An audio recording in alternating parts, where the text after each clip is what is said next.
predsa ako živí ešte počúvali.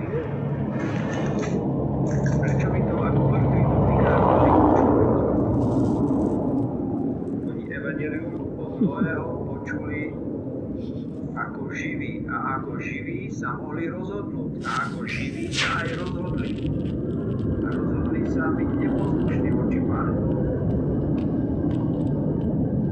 Prečo by oni mali dostávať ešte nejakú druhú príležitosť?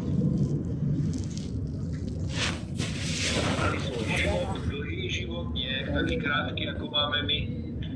A mohli sa rozhodnúť.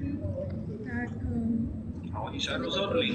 Prečo by ich rozhodnutie mal niekto meniť? Vaše rozhodnutie bude niekto meniť, keď sa rozhodnete Krista neprijať a potom zomriete. Bolo to vaše slobodné rozhodnutie. Bude to chcieť niekto zmeniť? Bude to chcieť Boh meniť vaše slobodné rozhodnutie?